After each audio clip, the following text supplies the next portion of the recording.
Bueno, buenas tardes. Les vamos a pedir si pueden silenciar los micrófonos.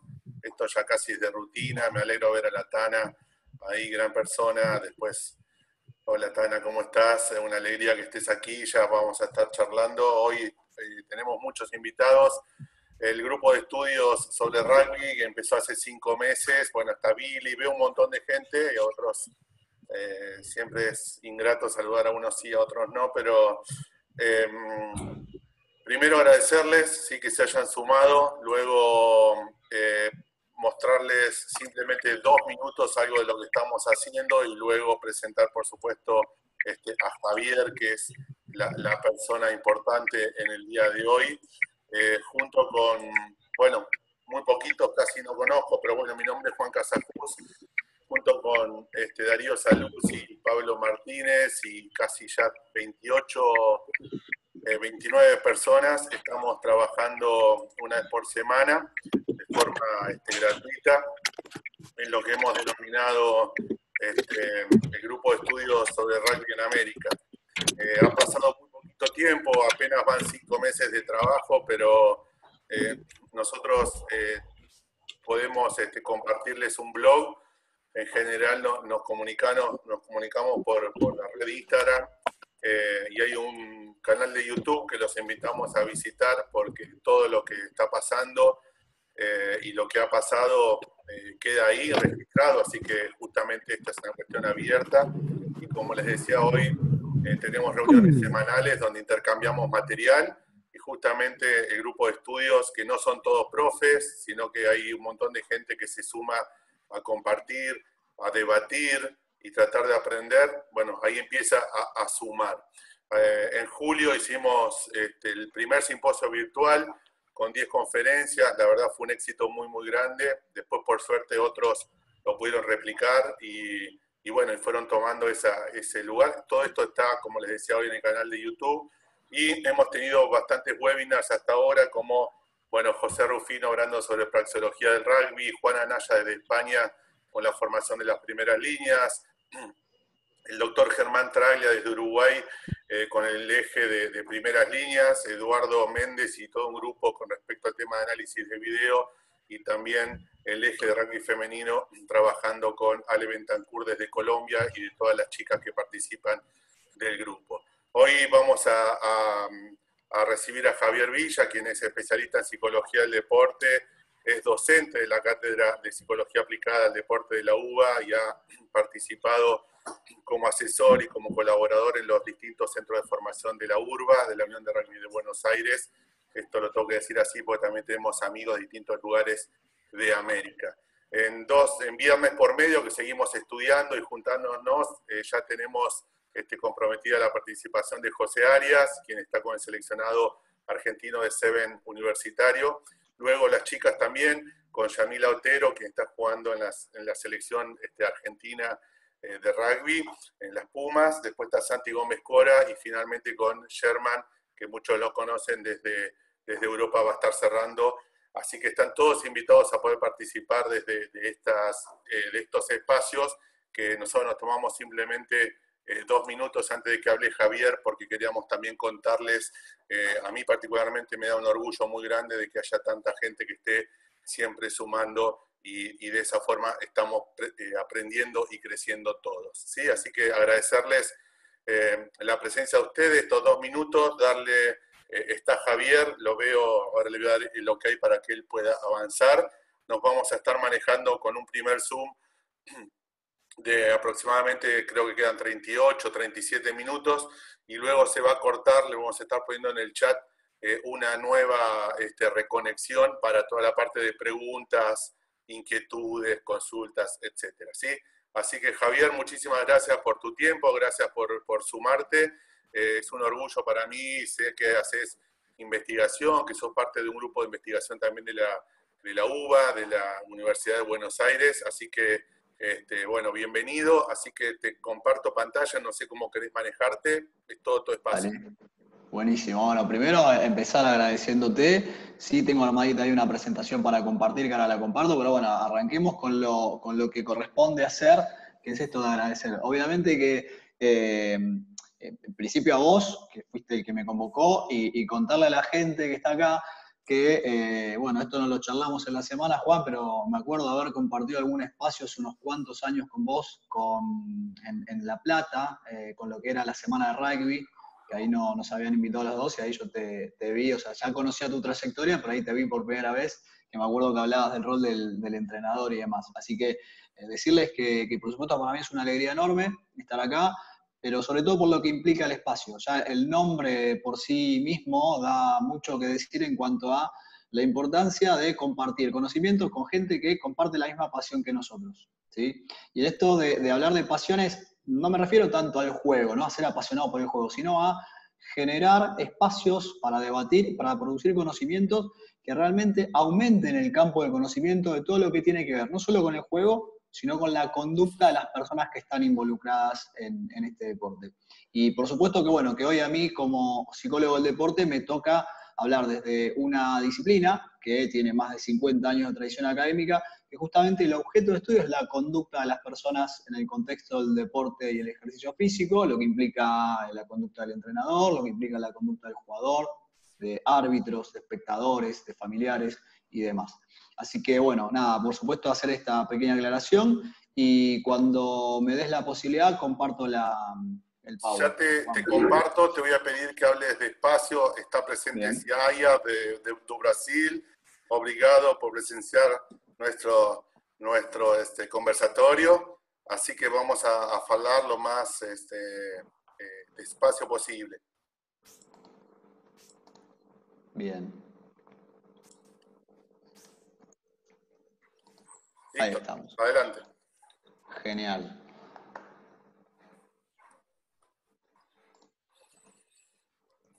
Bueno.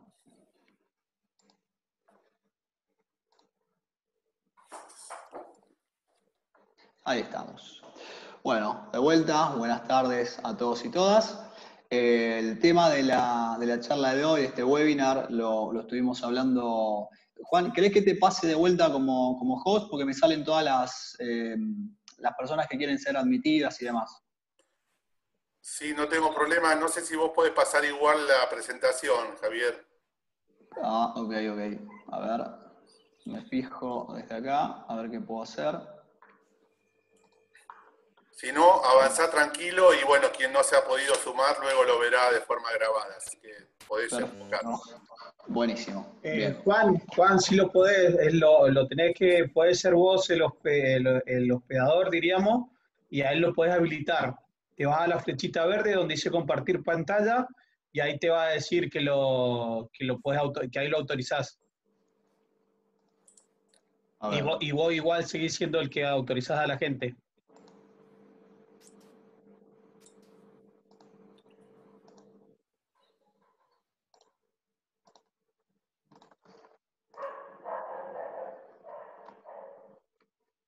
Bien, adelante. Bien, buenísimo.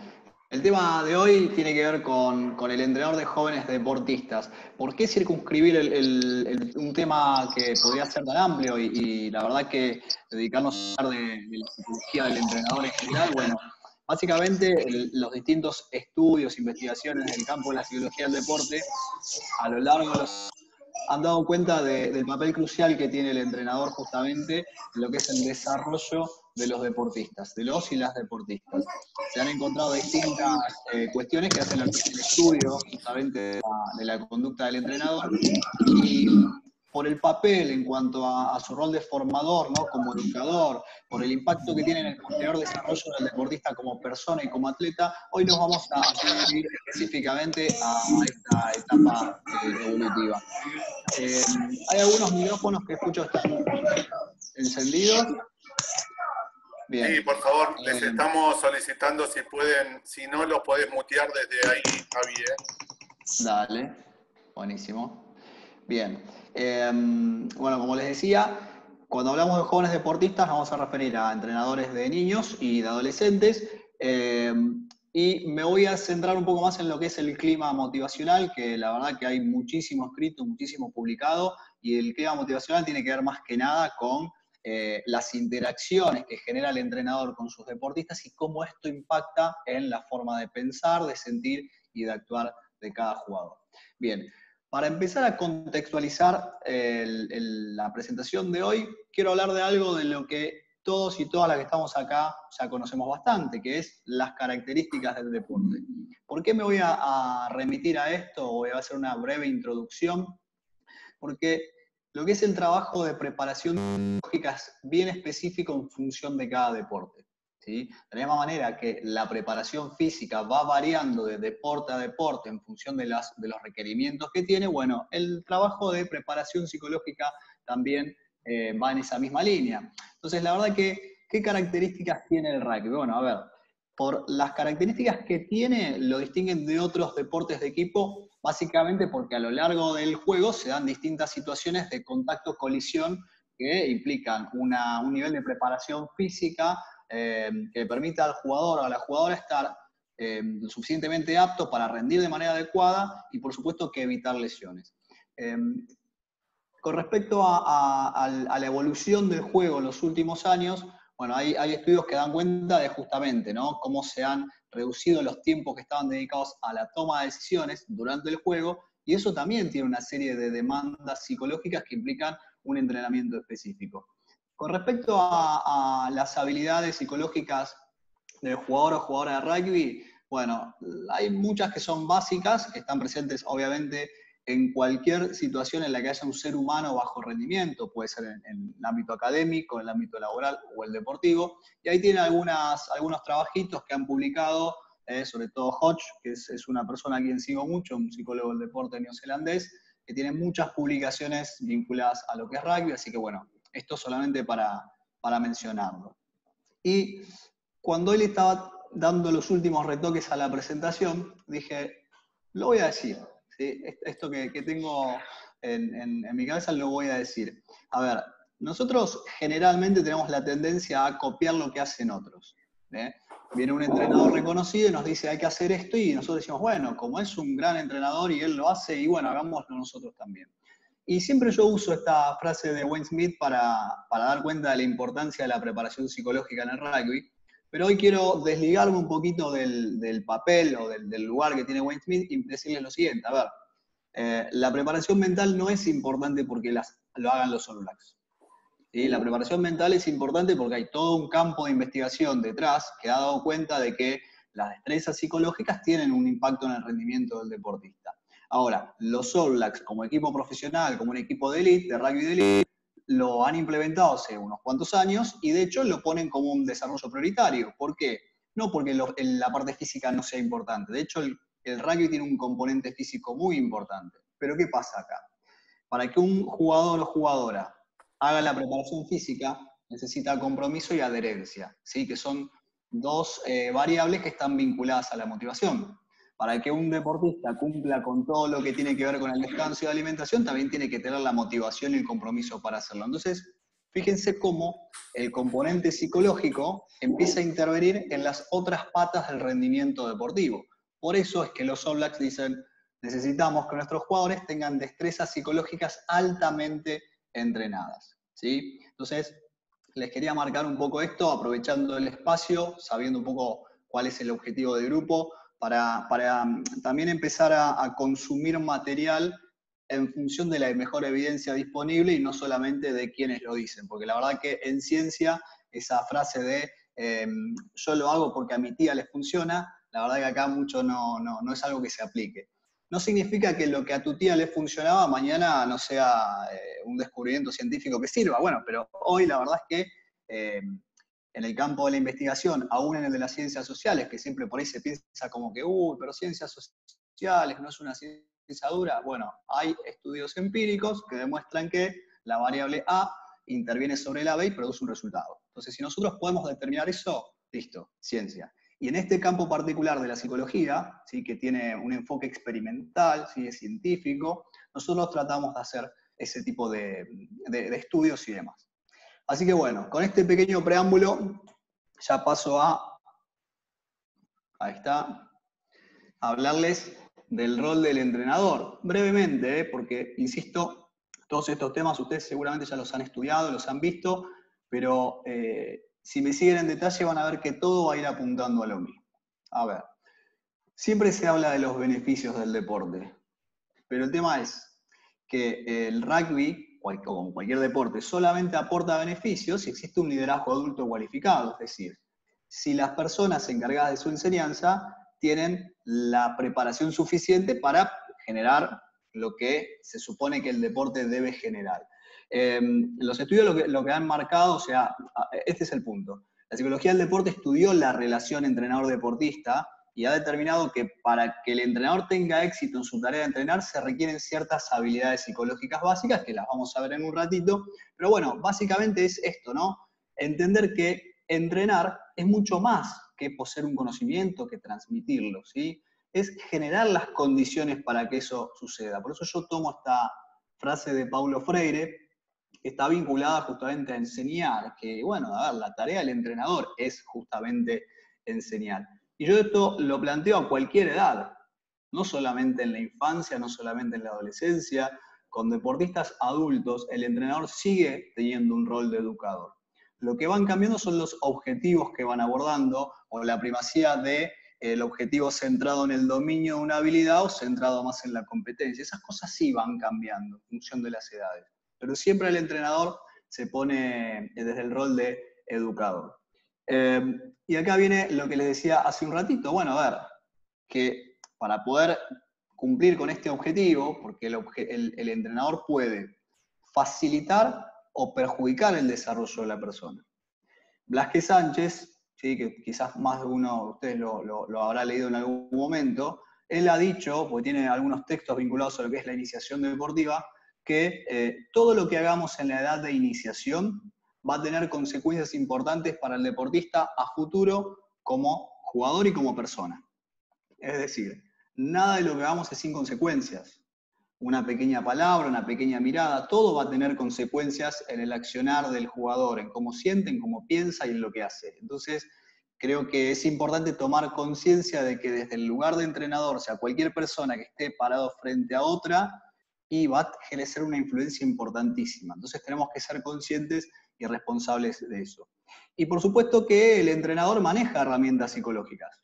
La verdad que todas las personas manejamos herramientas psicológicas sin por eso ser psicólogos. Y está bien que eso suceda. Y el entrenador puede verse beneficiado en su práctica a partir de la incorporación del conocimiento psicológico. Lo vuelvo a decir, sin por eso ser psicólogo y sin por eso creer que uno puede prescindir de la herramienta, como si tampoco uno prescinde de la herramienta de la preparación física. Pero es saber, conocer las principales estrategias psicológicas vinculadas sobre todo a lo que son los principios de aprendizaje, a cómo se aprenden y modifican las conductas, por supuesto que para mejorar el sistema de enseñanza. Les hago una aclaración acá. Cuando hablamos de conductas o cuando me escuchen a mí hablar de conductas, yo me voy a referir a todo lo que hacemos las personas, que incluye pensar y experimentar emociones. La diferencia está en que el pensamiento y las emociones son conductas internas, es decir, no se pueden observar a simple vista, necesitamos que la persona las informe, ¿sí? Pero conducta es todo eso. Y en rugby, conducta es correr, evadir, pasar la pelota, patear, gritarle a un compañero, todas esas son conductas. Entonces, digo para que entiendan que cuando hablo de conductas nos vamos a estar refiriendo a todo eso. Bien, avanzo un poquito más. Obviamente, el entrenador o la entrenadora, al tener un conocimiento de la psicología del jugador, al incorporar las herramientas de la psicología del deporte, lo que va a lograr es él mismo tener un mejor rendimiento y, por supuesto, va a estar más cerca de conseguir los resultados. Yo lo que siempre digo es que para mí los entrenadores tienen que ser especialistas en análisis y modificación, tener un conocimiento amplio de cómo se aprende y se modifica una conducta. Y para eso, bueno, hay muchos escritos, muchas cuestiones ahí, particularmente desde el campo del enfoque que se llama modificación de conducta, que está vinculado a la psicología más conductual, que ha tenido muchos años de investigación, obviamente, y buenos resultados, sobre todo en el campo de la educación. Bien, dijimos hace un ratito que desde la psicología del deporte, si ustedes van a los manuales de psicología del deporte o cualquier texto que tengan a mano, van a ver que siempre que se habla del rol del entrenador, en la mayor parte de la literatura de la psicología del deporte van a mencionar 3 aptitudes psicológicas básicas que se requiere para ser un entrenador de éxito. ¿Cuáles son esas 3 aptitudes? No me voy a detener mucho acá porque quiero pasar a la parte de clima motivacional.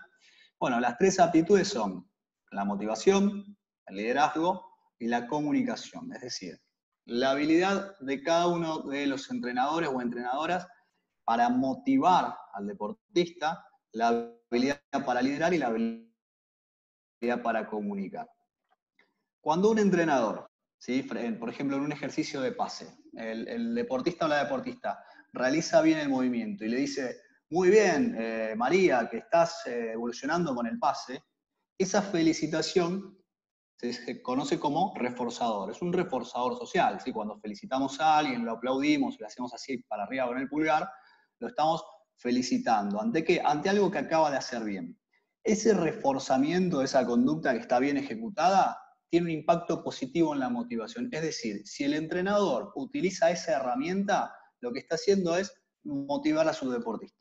Fíjense que por ahí muchas veces no tenemos la intención de trabajar específicamente la motivación cuando felicitamos a alguien, pero está demostrado que el reforzamiento de las conductas tiene un impacto importante en la motivación.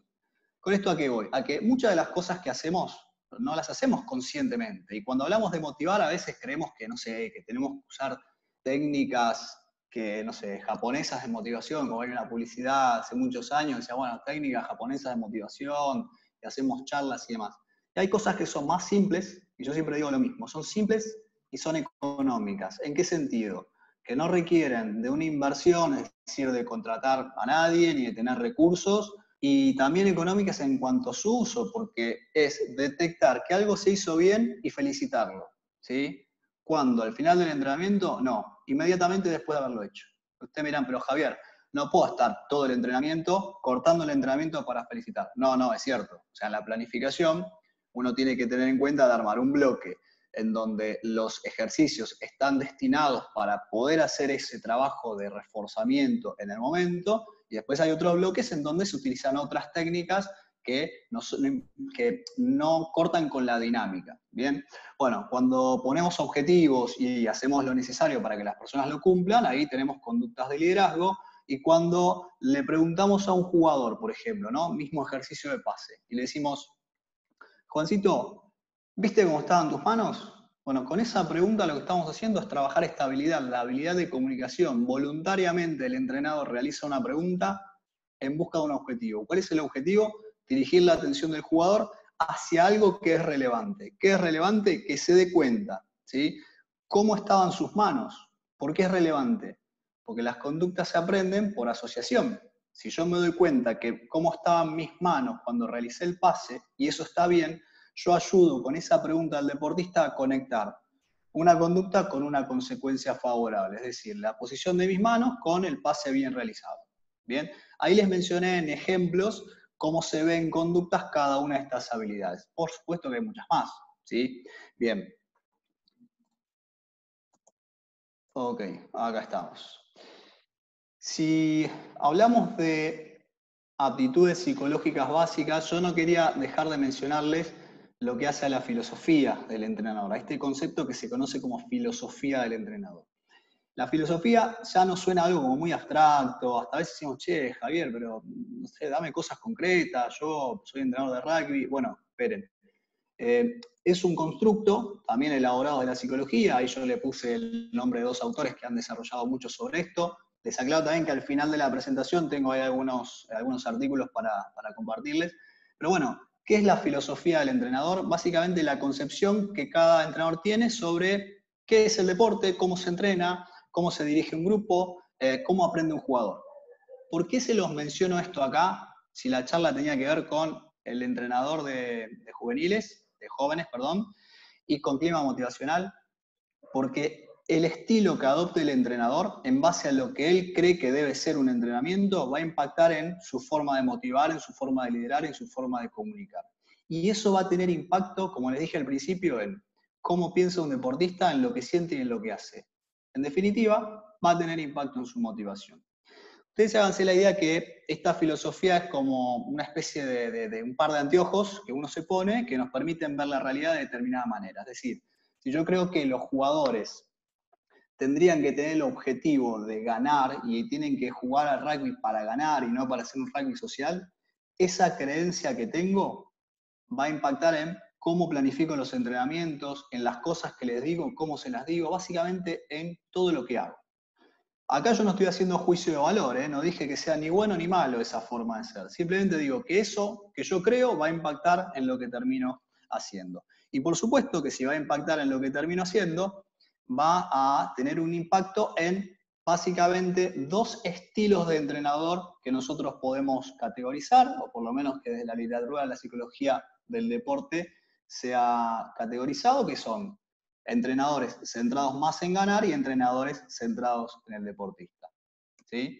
Juan, ¿cómo vamos de tiempo? Estamos muy bien, nos quedan 12 minutos.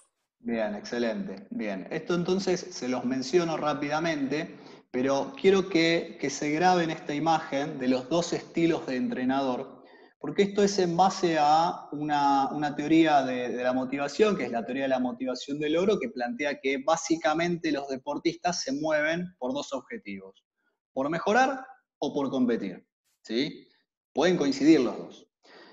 El tema es que los entrenadores también pueden tener ese tipo de objetivos y esos condicionan los objetivos que ellos priorizan en el entrenamiento. ¿Cuál sería la dificultad de esto? Bueno, a ver, yo acá no se los planteo como buenos o malos. Y eso es algo que también tenemos que tratar de eliminar, las etiquetas diagnósticas o los rótulos que ponemos de decir, bueno, un liderazgo es positivo o negativo, o si un entrenador está centrado en ganar es un mal entrenador. No, no necesariamente, ¿sí?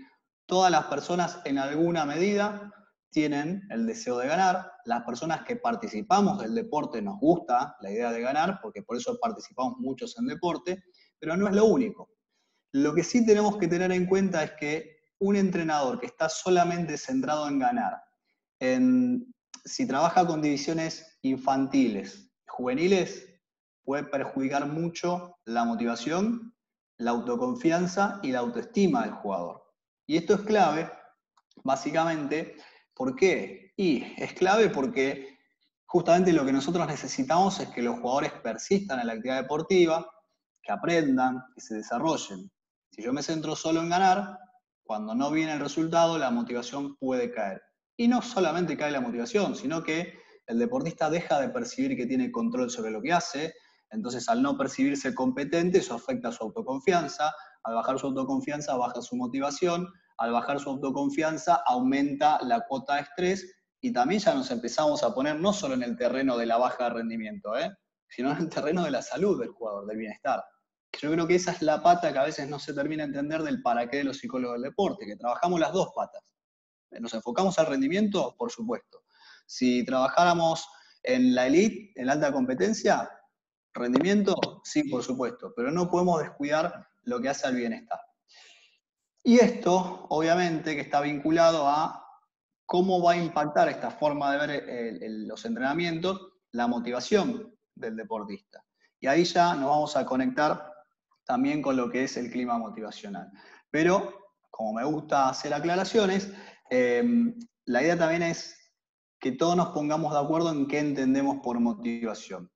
Y cuando nosotros decimos tal jugador es un jugador que está muy comprometido porque está motivado, decir que una persona está comprometida porque está muy motivada en realidad no explica nada del por qué ese compromiso. Porque uno decía, bueno, está muy comprometido porque está motivado, perfecto. ¿Y por qué está muy motivado? Y porque está comprometido.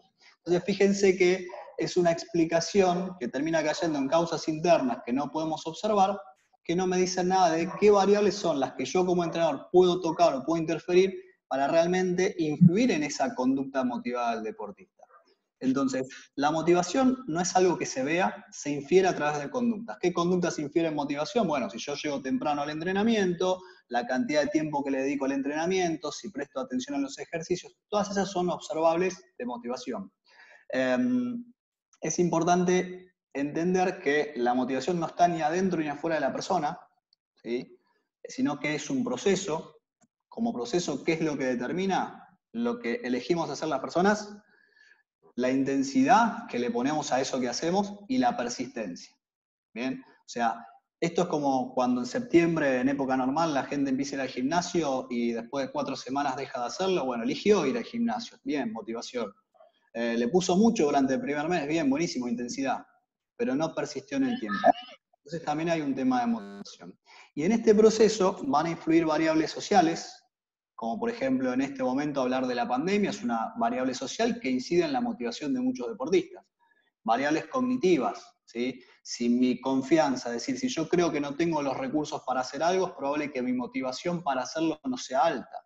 Variables emocionales, el miedo motiva determinadas conductas y no otras. Y después las variables biológicas.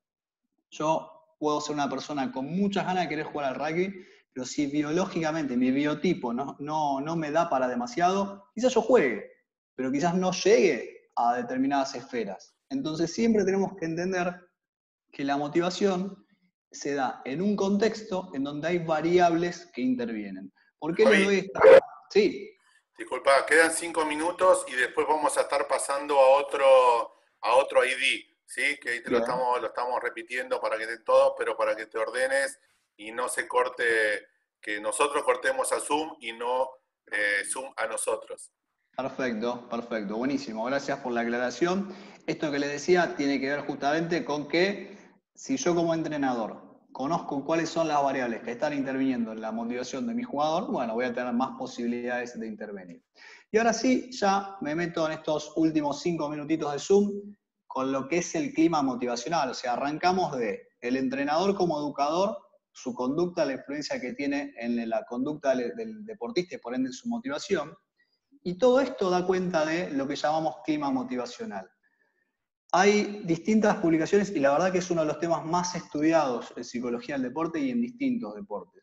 ¿Y qué es el clima motivacional? Bueno, básicamente es cómo el contexto influye en la conducta del jugador.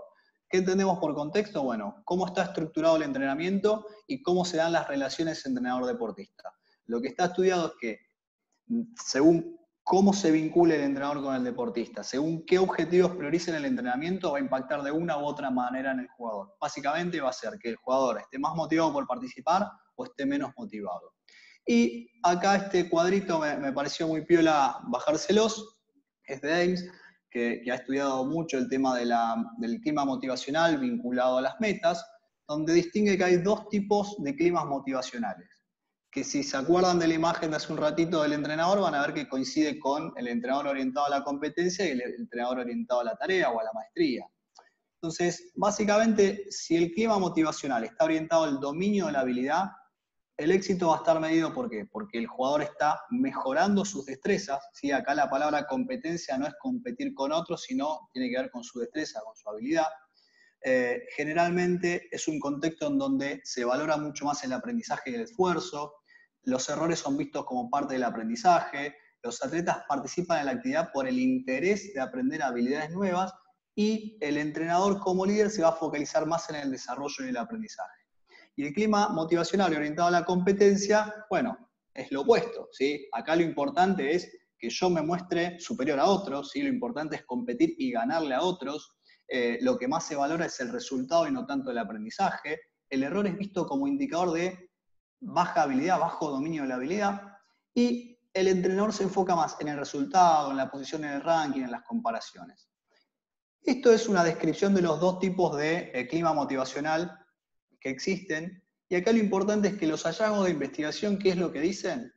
Que sobre todo cuando trabajamos con deportistas jóvenes o que tienen poca habilidad, los entrenadores que se orientan a la maestría, ¿sí? Ese tipo de clima motivacional de entrenadores orientados a la maestría, lo que logra es mejores rendimientos, aumento de la motivación.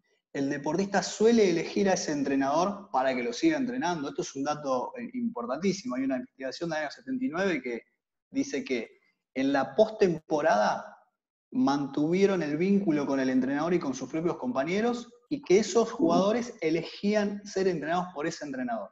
¿Sí? Eso es algo buenísimo. O sea, ¿cuántas veces por ahí los chicos están en una M15, en una M16 y está en ese momento de paso y por ahí tenemos un entrenador que quizás está mucho más orientado a ganar y empezamos a tener jugadores que van a entrenar pero sin muchas ganas o que por ahí el año que viene no quieren volver y demás? Bueno, esto insisto, no es para rotular al entrenador como bueno o malo, saquémonos ese rótulo, acá entendemos que no hay malos entrenadores, sino que hay entrenadores que tienen más o menos habilidad y que la conducta se puede trabajar y se puede mejorar.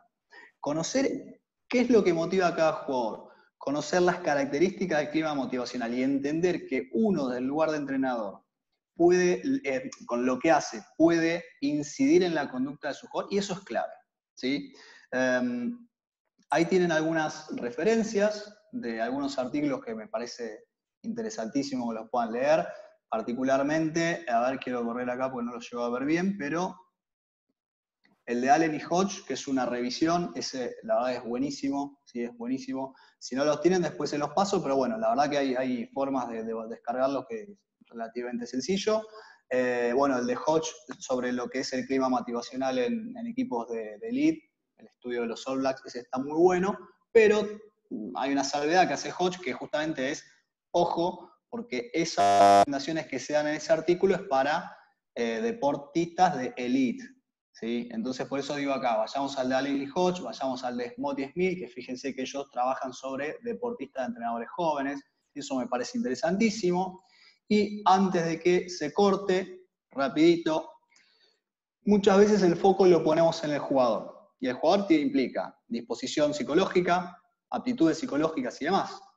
Ahora, no está solo, tiene compañeros, ¿sí? Y esto no es todo, está el entrenador atrás. Y esto no es todo, tenemos familiares, amigos, espectadores. Y esto no es todo, ¿sí? La foto completa creo que es la que tenemos que mirar. Corto acá, Juan, y decinos cómo seguimos y bueno, vemos después en la otra parte. Bien, Javi, primero muchísimas gracias. Antes de que se corte, lo estamos invitando, ahí le pusimos el ID, yo te lo acabo de enviar a tu celular para que lo tengas y ahora en 4 minutos nos volvemos a conectar para que los está esperando Pablito. Yo termino de grabar aquí y después compartimos la información, las preguntas, etcétera, ¿sí? Gracias a todos los que están participando y nos vemos en el próximo ID.